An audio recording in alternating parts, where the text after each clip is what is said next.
네. 말씀은 요한복음 1장 17절입니다. 율법은 모세로 말미암아 주어진 것이요 은혜와 진리는 예수 그리스도로 말미암아 온 것이라. 여기 그 짧은 말씀이지만 요 말씀 속에는 율법과 은혜와 진리가 이렇게 대비를 되고 있고요. 모세와 예수 그리스도가 이렇게 대비를 되고 있어요. 그러니까 이게 실질적으로 요 1장 17절이 그 어떤 시대의 전환, 구원의 어떤 방식 이런 것들이 다 여기 포함되어 있죠. 그래서 이 말씀을 이제 좀 살펴볼게요. 우선 이 이제 주어진 것과 온 것 이거에 이제 좀 포커스를 맞춰가지고 말씀을 드려볼게요. 우선 이 세상에서도 이렇게 비즈니스를 하게 되면 큰 회사에는 많은 협력업체들이 이렇게 같이 이렇게 사업을 합니다. 그래서 큰 회사가 이렇게 일을 어디서 만들면 그것을 이제 각 작은 회사들에게 이렇게 나누어져서 이렇게 이제 일을 같이 하거든요. 이제 그런 식으로 이렇게 이제 같이 함께 할 협력 사업 파트너를 이렇게 선별할 때도 그 회사에 대해서 우리가 사전에 다 조사를 하죠. 그 회사의 재무 상태, 기술자, 지금까지 해왔던 일, 뭐 이런 그 가업을 다 이렇게 조사를 해요. 그렇게 하고도 그 회사에게 이렇게 큰 일을 이제 좀 큰 일을 맡기기 이전에 작은 일을 맡겨봐요.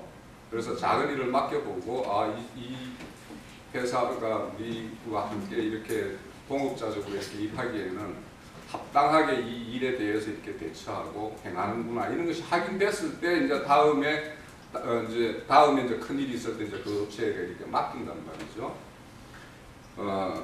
그런 것처럼 오늘도 여기에서 미리 주어진 것, 율법이라는 것은 미리 한번 주어진 것과 예수 그리스도로 인해서 우리에게 온전하게 올 것, 이것이 이렇게 대비되고 있어요. 이제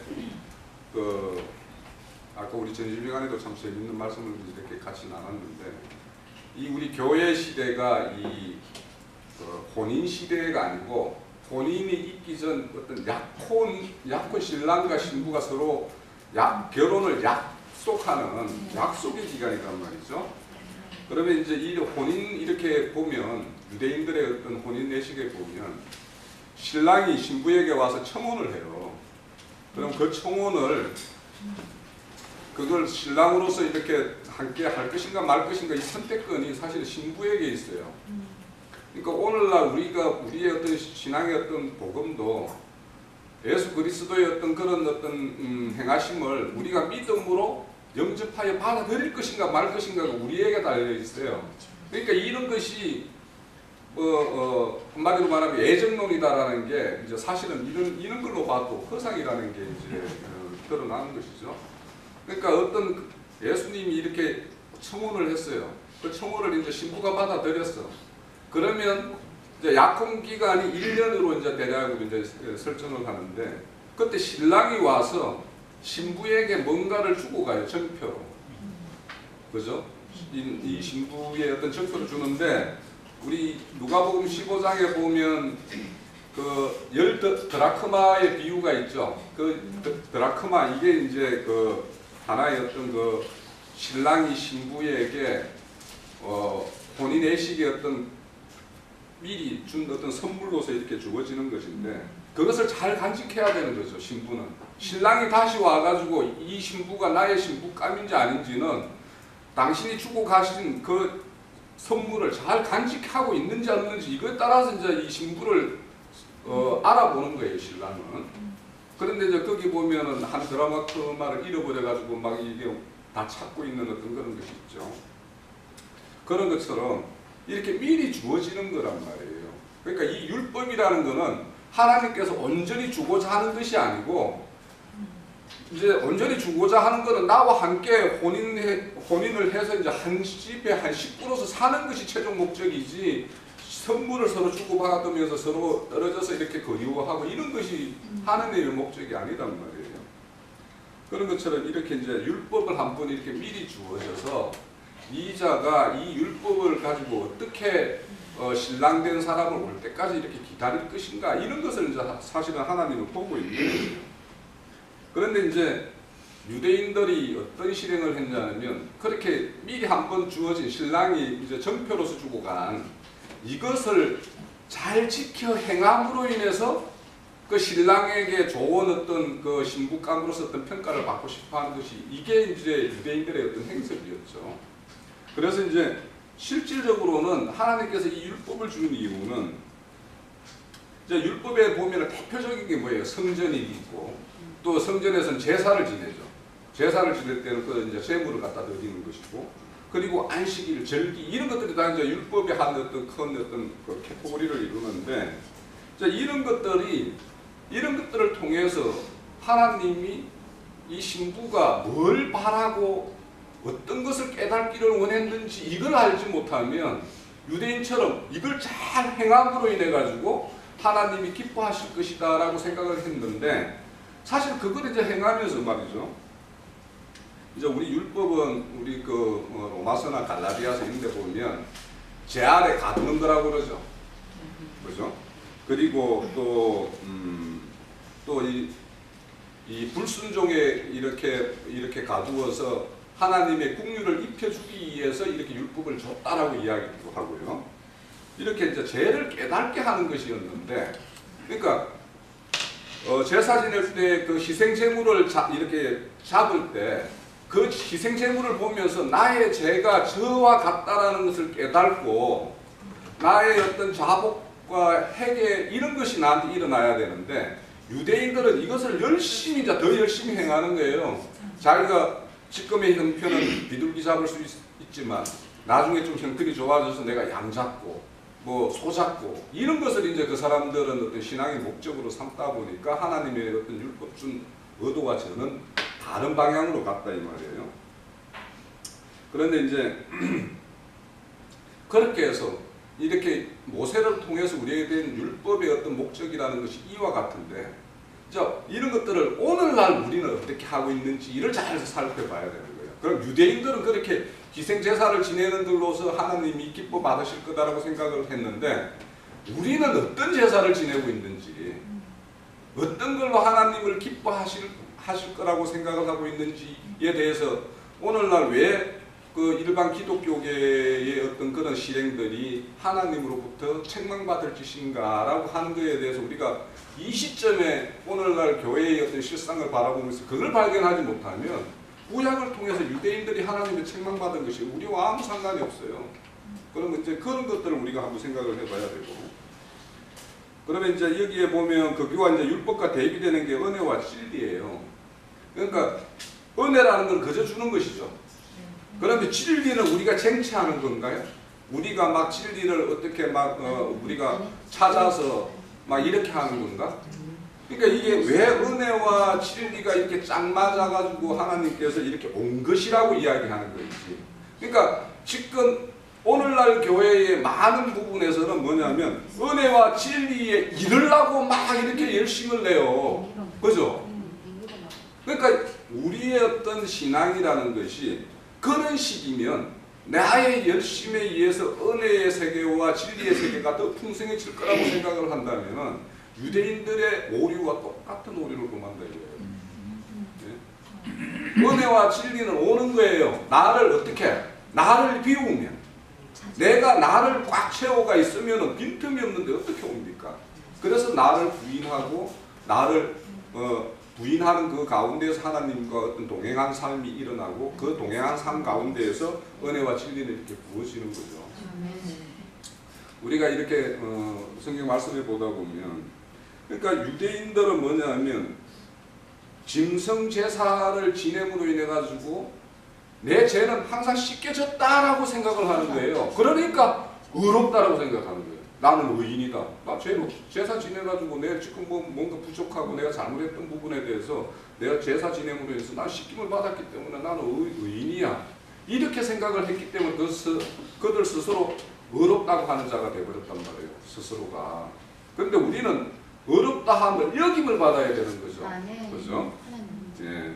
그래서 그런 어떤 부분에 대해서 우리가 좀 생각을 해봐야 돼요. 그러면 이런 것들이 이제 유대인들이 왜 그런 실행을 했고 오늘날의 어떤 종교적 행위로서 어떤 교회를 실행하는 이런 교회는 왜 그렇게 그런 걸 하고 있는지, 이건 기본적으로 뭐냐면 진리 지식이 잘못되어 있기 때문에 뭐가 진리고 어느 것이 하나님이 바라는 것인지 모르니까 그걸 그렇게 하는 거거든요. 그래서 우리 에베소서 4장 13절인가 보면은 하나님의 아들을 믿는 것과 아는 것이 한 사람 온전하게 되어서 아는 것과 믿는 것이 하나가 되어서 온전한 그리스도의 장성한 분량까지 이른다고 그러죠. 네. 그러니까 우리가 아는 것은, 그러니까 우리가 믿는다라는 것에 대해서는 우리 쌤족이 열심히 있어요. 그래서 이제 다른 어떤 것보다 이제 쉽게 우리가 이 믿음에 어떤 이 접근하기가 좀 쉬운데, 근데 이제 진리에 대해서 우리가 뭔가를 이렇게 좀 장비되지 않으면 이렇게 곁길로 떨어져 가지고 열심히 한다고 하는 건데 그게 하나님의 대적하는 행위가 된단 말이에요. 그런 거는 우리가 수없이 보잖아요. 그 가장 대표적인 게 우리 바울 형제님이 그 다메섹 도상에서 그 빛비침을 받기 전에 그 열심이라는 거는 그 믿음이거든요. 그 사람의 믿음이에요. 근데 어떤 믿음이냐면 잘못된 믿음이죠. 그러니까 진리 지식이 잘못된 믿음이니까 그렇게 하나님의 열심을 내지만 하나님의 대적하는 것이 됐단 말이에요. 그래서 이제 이런 것들을 이제 우리 스스로 각자에게도 또 적용할 필요가 있어요. 이 법이라는 것을 우리가 남들에 대해서 뭔가 이야기할 때 자꾸 법이라는 걸 갖다 대가지고 어떻다 저떻다 판단하는 경우가 참 많이 있어요. 근데 대부분의 어떤 자기 자신에게는 은혜를 적용하고 남에게는 법을 적용해요. 이런 오류를 범하기가 굉장히 쉬워요. 그래서 우리가 정말 남들에게 법이라는 건 묻는 거잖아요. 율법이라는 것도 법이기 때문에 우리를 묶어버려요. 그 어떤 캐터고리 안에서 딱 제한을 해버리는데 진리가 자유케 한다고 그러죠. 그러니까 참 진리 지식이 있으면 이것이 아니고 또 아니었구나. 내가 이걸로 인해 가지고 하나님으로부터 칭찬받고 기뻐하시게 할 수 있는 일이 아니구나를 아는 거는 뭐냐면 진리 지식에 의해서 이제 되는 거예요. 그런데 이제 우리 그 디모데전서 2장 4절을 보면 저는 참 이 구절에 참 최근에 와서 많은 어떤 은혜를 받는 구절인데 한번 볼게요. 디모데전서 2장 4절이요. 우리 형제님을 통해서도 여러분 뭐 이렇게 말씀되시고 하는 건데 보면 하나님은 모든 사람이 구원을 받으며 진리를 아는 데 이르기를 원하시다 이렇게 이야기해요. 자, 우리 구원이라는 것이 어디에서 빼내는 것만이 구원이 아니에요. 자, 우리 이해를 좀 정확하게 하셔야 됩니다. 이 구원이라는 것은 어디 제 가운데 어디에 그 갇힌데 거기에서 풀어내는 것만이 구원이 아니에요. 그거는 구원의 과정이지. 자, 구원은 어디 제 가운데 있든지 어디에 어떤 어두움에 갇혀 있는 자를 빛 가운데로 이렇게 옮기는 것이 거기에서 풀어내는 것이 1차적인 구원이에요. 그런데 그 자에게 풍성하게 하나님의 장성한 그리스도의 장성한 분량까지 이렇게 풍성하게 해주는 것까지가 구원의 완성이란 말이에요. 그래서 이 구원도 뭐냐면 그 히브리어로는 나찰이라는 말이 있고 야사라는 말이 있어요. 두 말이 있는데 이 야사라는 말에서 뭐가 나오냐면 예수와라는 말이 여기서 나왔어요. 네? 그러니까 그 야사라는 말에는 기본적으로 빼낸다라는 것이 기본적으로 깔려 있고 뭐냐면 더 넓게 하다, 더 풍성하게 하다 이런 뜻이 있어요. 그러니까 구원이라는 것은 어디에서 빼내는 것만이 아니고 어디에서 빼냈으면 그 자를 장성하게 성장시킬 수 있는 그런 목양이 수반돼야지만 구원의 완성이란 말이에요. 네. 그래서 우리가 그런 어떤 여기 보면 구원을 모든 사람이 구원을 받는 것도 하나님이 원하시지만 모두가 진리를 아는 데까지 이르기를 원하는 것이 하나님의 어떤 그 바람이에요. 그래서 이제 제가 전번에 한번 진리를 이제 전가할 때 진리라는 거를 참 이 진리가 뭐가 진리고 진리의 반대가 이게 비진리인가? 이제 어떤 그 철학적으로 보면 이제 진리의 반대를 뭐냐면 허상이라고 이야기를 많이 해요. 이제 철학자들은. 그러니까 그 말도 상당히 이제 그 일맥상통하죠. 근데 이제 저는 이제 전번에 이제 진리 에베드라는 말을 할 때 이제 진리라는 걸 이제 언약으로 이제 대표된다라고 이렇게 생각을 많이 했었는데, 지금도 하나님의 언약이라는 그 자체는 선하고 기쁜 뜻으로 완전한 거죠. 그죠? 그렇기 때문에 저는 이제 진리라는 것은 언약으로 이렇게 해석을 하더라도 아무 무방해요. 그러니까 여기는 진리에 이르는 것이지만 언약이 성취되는 데까지 이르기를 원한다라고 하는 것으로 이렇게 말이 대칭이 될 수도 있겠죠. 예. 그래서 이제 이렇게 진리에 이르는 것, 이것이 하나님의 이제 뜻인데, 또 우리가 하나를 또 찾아볼게요. 요한복음 3장 21절을 한번 찾아볼게요.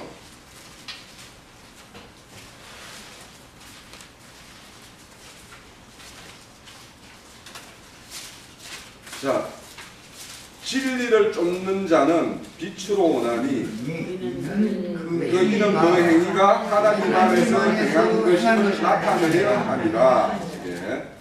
우리가 이제 진리를 쫓는 자는 빛으로 온대요. 근데 빛이라는 걸 우리가 상징적으로 뭐를 요한복음 1장에 보면 빛은 생명이라고 이야기를 많이 하죠. 그죠? 예, 빛은 생명이에요. 그러니까 진리를 쫓는 자는 빛으로 오나니 라는 말은 진리를 쫓는 자는 생명으로 오나니, 그러니까 과거에 우리는 사망에 있었죠. 사망에 있던 자에서 생명으로 오나니 그 행위가 하나님 안에서 행하는 것임을 나타내려 함이라고 이야기를 해요. 그러니까 우리가 생명으로 옮겨졌으면 이제는 산 생명으로서 이제 생명이라면 가장 기본적으로 활동성이 없으면 이거 생명이라고 할 수가 없죠. 장성한 분량이라면 당연히 생명이 있으면 그에 따른 활동이 일어날 거 아니에요. 뭔가 그래서 이런 어떤 것이 하나님 앞에 나타나게 하려는 것이 하나님의 뜻이에요.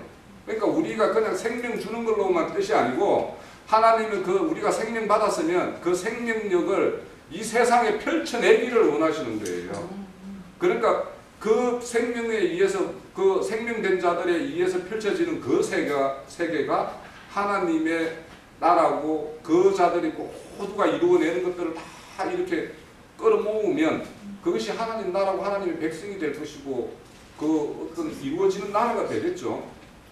그러면 그렇게 우리가 어떤 생명을 가지고 있는데 활동성이 없다라면 이거는 뭐냐면 성경에서 말하는 전염병이, 안전뱅이, 소경, 이런 자들이 활동을 못하잖아요. 정상적인 활동을. 그러니까 우리가 이런 어떤 생명의 활동성이 잃어버리고 이것이 활력을 찾지 못하면 우리가 그런 자와 같은 그런 자가 된단 말이에요. 그래서 우리가 이런 참 생명을 가졌으면, 우리가 그 사도 바울이 그리스도의 뭐 향기다, 그리스도의 편지다 이런 말을 하죠. 그러니까 우리 안에 그런 어떤 참 생명이 있으면 그런 것이 흘러나와야 되는 거예요. 그죠? 그런데 오늘날 종교인들은 그런 식으로 살아내려고 하죠. 네? 그죠? 살아내려고 하는 거예요. 그러니까 우리는 그런 것이 장비되어 있으면 이것이 자꾸 채워지고, 아직까지 이게 그릇이 있으면 그 그릇에 가득 채워져요. 그 그릇이 작든 크든, 큰 그릇이면 큰 그릇, 작은 그릇이면 작은 그릇대로 그게 채워지면은 그것이 흘러나오게 되겠죠. 그러니까 우리가 이게 채워지지 않으면 이게 흘러나오지가 않는 거예요. 그러니까 우리가 이 분량을 채워서 우리로 인해서 하나님의 생명력이, 그 행이 나타나게 하는 데까지 우리가 가야 돼요. 그러니까 우리가 뭔가 나에게 의해서 하나님의 어떤 그리스도의 어떤 그런 편지된 이런 복음의 어떤 나팔, 이런 것들이 이렇게, 이런 것에 대한 열정이나 마음이 아직까지 흘러나오지 않으면, 또 그런 것이 내가 어디 가가지고 이렇게 전하는데 그 나팔수로서의 어떤 충실하게 행할 수 있기에는 좀 부족하다라고 하면, 우리가 하나님, 바울도 그런 열심을 내라고 그러죠. 열심을 내라고 그래요. 그런 부족한 거에 대해서는 채우기를 열심을 내라고 그러고 구하라고 그러고 이렇게 해요. 그래서 우리는 그런 거에 대해서 어떤 그 채움에 대한 이런 거에 대해서 우리가 좀 열심을 가질 필요가 있다라는 생각이 들고요. 그런데 이제 우리가 흔히 이렇게 생각을 하는 부분이 있어요. 우리는 율법 생활을 하다가 이렇게 그리스도의 복음 세계로 이렇게 막 따라하고 이런 생각을 하는데, 사실은 뭐냐면 오늘날 신앙하는 사람들은 율법에서 이렇게 넘어오면 안 되는 거예요. 그죠? 우리는 그리스도의 대속에 의해서 단번에 복음의 세계로 들어왔어야 되는데, 왜 우리가 이런 율법적 종교 행위에 붙잡혔다가 이 복음 세계로 이렇게 넘어왔는가는 그 중간 다리의 역할을 하는 아주 몽매한 사람들이 뭔가 역할이 있었기 때문에 우리는 그런 어떤 낭비되는 어떤 그런 시간들을 지금까지 보내왔어요. 이게 순서라고 생각해요. 우리는 어느 율법적인 것을 거쳐서 복음적인 걸로 이렇게 넘어와야 된다고 생각하는 거, 우리가 왜 율법적인 그런 생활을 해야 되나요? 이게 단번에 끊고 넘어왔어야 되는데 이런 쪽으로다가 자꾸 주목하게 만들고 그렇게 했던 우리의 가게에 바람직하지 못했던 선생들이 우리 그 사이에 끼어 있었기 때문에 우리는 그 생활을 했던 거예요. 그러니까 그것이 우리는 온전하게 우리는 이 복음으로 진리 가운데로 가는 어떤 순서다라고 생각하시면 안 되는 거예요. 원래는 우리는 단번에 복음의 세계로 넘어왔어야 되는데 과거의 사람들이 우리를 잘못 인도하고 거짓된 것으로 우리를 붙잡아 뒀기 때문에 거기에 이렇게 머물러 있었다라는 어떤 그런 안타까움 때문에 지금 그런 실행하는 사람들을 보면은 우리가 또 이렇게 안타까움을 가지고 있고 그들에게 어떤 참 복음을 이렇게 건네주고자 하는 것이죠. 그러니까 우리 같은 경우는 이제 유대인들은 율법적인 진짜 유대 율법 모세의 율법에 의해서 주어졌지만 로마서에 보면 우리 믿지 않는 우리 이방인들에게서는 마음의 율법이 있었다고 그래요. 그러니까 이 마음의 율법들이 사실은 이제 그 과거에 우리를 가르쳤던 선생들은 이 마음의 율법들을 자꾸 이렇게 뭐냐면 인간의 선함과 뭔가 인간의 어떤 종교심 이런 것들을 자꾸 부추기는 어떤 그런 역할을 했기 때문에 우리는 많은 시간들을 낭비했었다라고 생각이 됩니다. 자, 정리를 할게요. 율법의 영역은 죄와 정죄와 사망과 저주와 사망이 왕노릇하기 때문에 거기에는 자유함이 없어요. 그러니까 우리는 지금 뭐냐면 은혜와 금방 말씀하신 그리스도 예수에 의해서 온 은혜와 진리에 의해서 그 영역에 우리는 머물러 있어야 되는 거예요. 그 영역에 있어야지만이 하나님 말하는 은하, 생명이나 이런 것이 왕노릇하는 참 하나님의 어떤 나라가 열리는 것이지, 율법적인 세계에 있으면서 하나님을 사랑한다, 이웃을 사랑한다라는 것은 언제든지 그거는 배신할 수밖에 없고 배신할 수도 있는 어떤 그런 영역이기 때문에 그거는 온전한 사랑일 수 없고 그걸로서 하나님의 어떤 복음의 세계를 우리는 접근할 수도 없어요. 그러니까 그런 것들을 과감하게 잘라내고 우리는 은혜와 진리, 하나님에 의해서 주어지는 것, 온 거 이거 잘 붙들고 그 안에서 거하는 것이 우리의 어떤 신앙생활이어야 되고 우리의 어떤 그 믿음의 증거여야 돼요. 그러니까 우리가 이 말씀에 보면 바울 사도가 그리스도 안에 이런 말을 많이 하죠. 그리스도 안에라는 것은 현상적으로는 뭐예요? 교회예요. 네? 그리스도가 머리고 교회가 몸이라면서요. 우리가 현상적으로 그리스도 안에 머무는 것은 교회 안에 머무는 거예요. 그러니까 우리가 어떤 신앙생활을 하면서 이렇게 교회와 멀리 하면서 나는 어떤 진리의 말씀을 추구하고 뭔가 이렇게 이런 어떤 은혜의 어떤 세계에 나는 이렇게 거하고 있다 이런 말은 그냥 어찌 보면 발장난. 그러니까 우리가 교회를 생각하는 마음들이 그러니까 이 교회라는 건 우주적 하나님의 어떤 교회를 말하는 거예요. 우리 근기는 붙는 집만은 막 자꾸 이야기하는 것이 아니라 하나님이 마음의 심중에 품고 있는 그 당신의 아내라고 말하는 그 교회, 그 교회에 대한 우리가 일단 큰 이상이 있어야지 우리와 좀 다름에 대해서도 우리가 그들의 잘못된 걸 우리가 냉철하게 어떤 이렇게 척도로서 이렇게 이야기하지만 그들에 대한 우리가 또 그거보다 그 뒤에는 그렇게 냉철하게 말하는 그 뒤에는 그들과도 함께 할 수 있는 우리는 더 큰 그릇을 준비해야 되는 것이 우리 어떤 진리 교회의 어떤 합당한 어떤 그런 교회 실행이 아닌가 그런 생각이 듭니다. 네.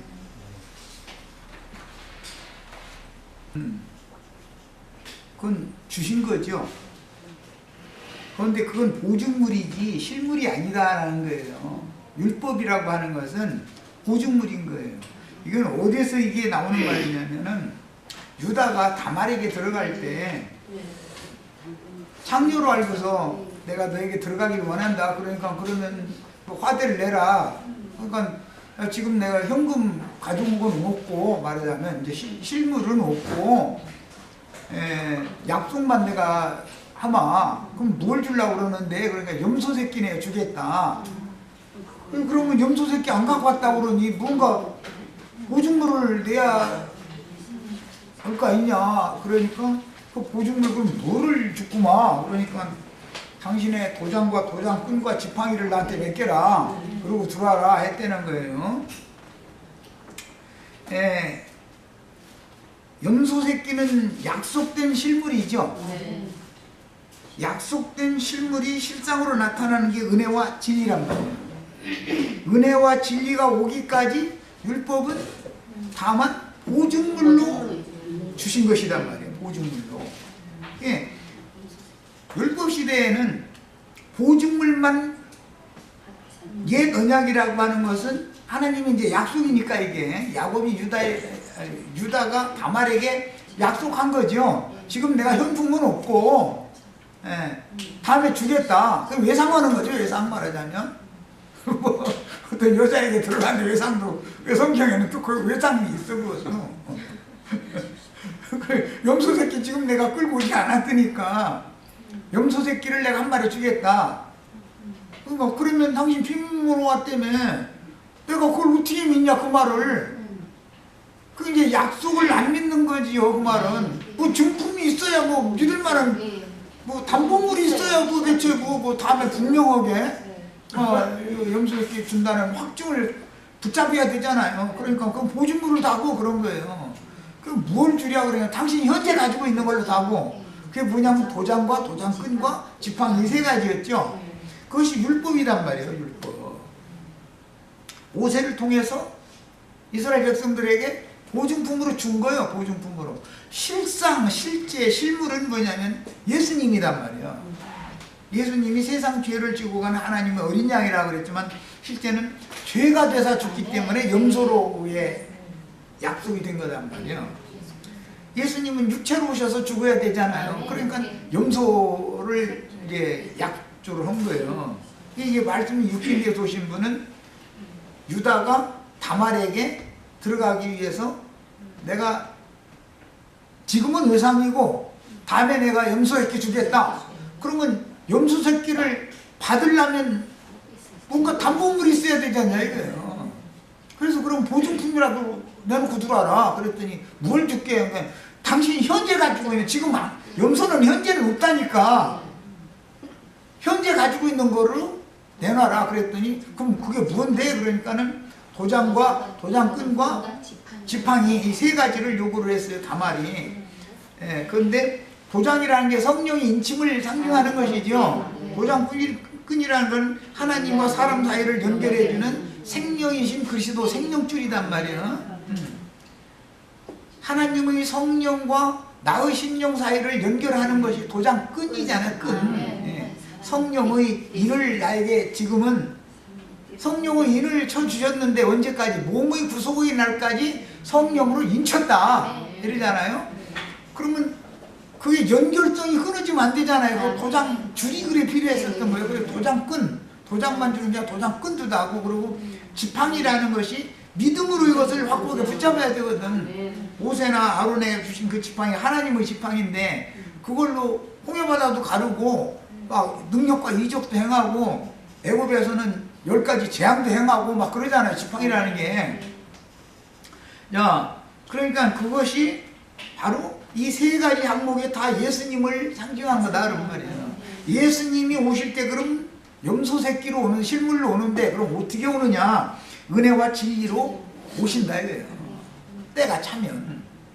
그런데 이것을 오신 예수를 나중에 시간이 돼서 이제 약속의 때가 차서 본물을 가지고 오신 분이 사람으로 오신 죄 있는 육신의 모양으로 오신 예수님인데 그 예수님이 오셔서 야 내가 너희 구약 율법 시대 모든 하나님의 자녀들에게 언약을 맺었던 그 실물이 내가 왔어. 그러니까 나를 받아들여야 돼. 영접을 해야 돼.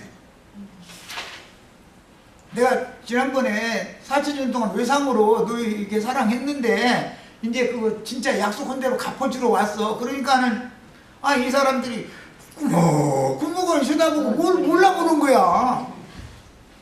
그게 하나님의 언약을 헛받은 것이죠. 약속은 가지고 있는데 실물이 오니까 몰라봐. 영접하는 자, 곧 그 이름을 믿는 자들에게는 하나님의 자녀가 되는 권세를 주셨죠. 그러면 실물이 왔으면 내가 염소새끼로 왔어. 너희 모든 죄를 위하여 내가 대신 죽으러 왔어. 너희 짐승제사 열심히 했지. 그거 다 여태 해야 그게 무슨 효과가 있디. 그런 모든 제사를 완전한 제물로 내가 너희 모든 죄과를 대신 단번에 모든 제사를 완성시키러 내가 왔어. 그러니까 내가 그인 줄을 너희가 믿음으로 받아들여야 돼. 그랬단 말이야.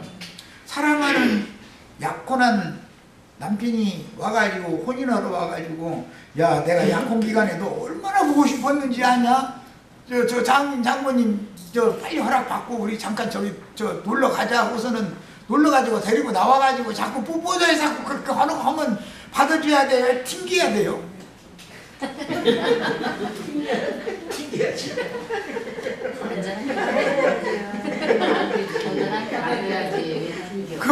아니 튕기면 에이 내가 약간 잘못했구만. 나 혼자 짝사랑했는가 봐. 나 그럼 내 길로 갈 거야. 그럼 어떻게 하려고?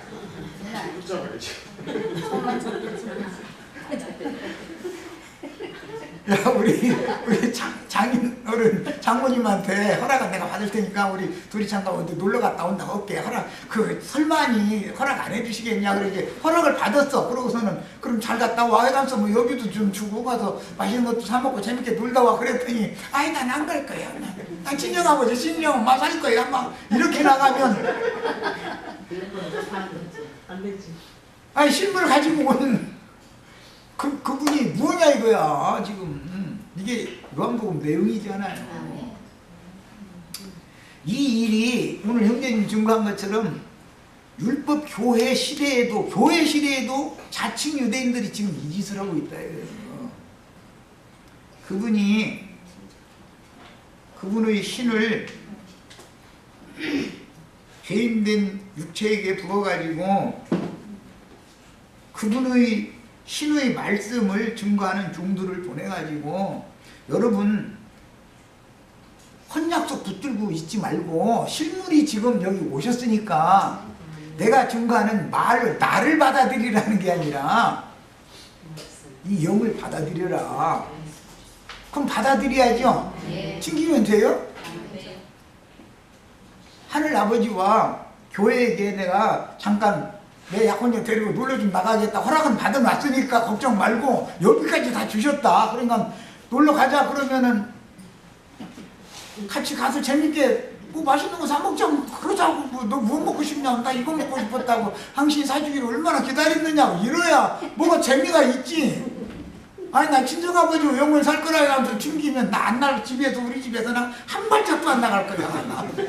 이렇게 나가면 큰성 바벨론에서 난 절대 안 나간다. 내가 내 친정을 왜 떠나느냐 이러면은 주님의 일이 이루어져야 안 이루어져요? 이해됐어요? 성경을 보는 계시가 필요하다. 계시가.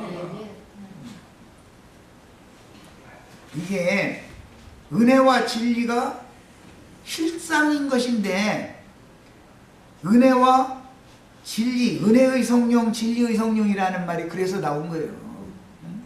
은혜의 성령을 너희가 소홀히 여겨버리면 받을 형벌이 얼마나 더 크겠냐. 하나님이 지금 은혜의 성령으로 오신 것이 구속을 이루신 예수님이 성령이 돼서 오신 것이잖아요. 그래서 은혜의 시대라고 그러는 거 아니에요. 지금 은혜의 성령이 역사하는 시대니까. 그런데 아예 나는 친정집에서 한 발자국도 안 나간대. 친정 어머니 아버지한테는 내 약혼하신 남편이 다 허락 받아가지고 놀러 가서 재밌게 맛있는 것도 사 먹고 재밌게 놀다 와라. 그러면 그게 뭔 소리인지 다 알죠? 네. 아니 시집갈 나이가 됐으면 다 알아들어야지. 그래가지고 이제 시간이 뭐 해가 좀 늦어지려고 그래. 그러면 우리 저 엄마한테 전화해봐야 된다고. 조금 시간 늦어도 되느냐고. 전화해볼 필요가 있어요 없어요? 얘가 오늘 안 들을 수도 있다는 건 부모님이 알고 가라고 한 거예요. 어차피 그걸로 그한테 보낼 판인데 지금 어차피 아니 집에서 데리고 있는 거 자체가 이제는 아유 징글징글해. 저녁 때문에 아주 아유 빨리 시집 보내버려야지. 아주 그냥 뭐 그냥 후련하지 말이요. 진짜 찾아가야지. 아이고 지금 이러고 있는 판인데 속도 모르고 우리 친정이 좋으니까 여기서 난 안 떠나겠다 이러면 뭐가 되냐 이 말이에요. 우리는 성경을 이해할 때 예수님의 신부로서 주님께 시집가는 날을 고대하는 것이 교회의 신앙인 건데 주님께서 어떤 방법으로 오실 거냐.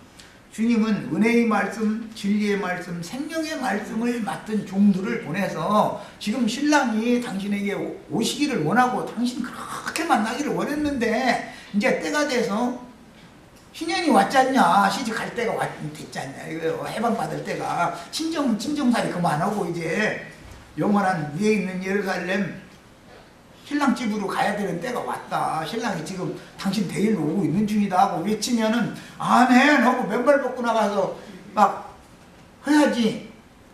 저 방구석에 틀어박히고 골방에 틀어박혀가지고서 밖에서 아무리 떠들거나 말거나 자기 친정 엄마는 막 사위짜리 온다고 약혼한 사위짜리 오셨다고 막 왔다고 난리가 났는데 이 진짜 신부는 정작 신부는 저 골방에서 수놓고 앉았어.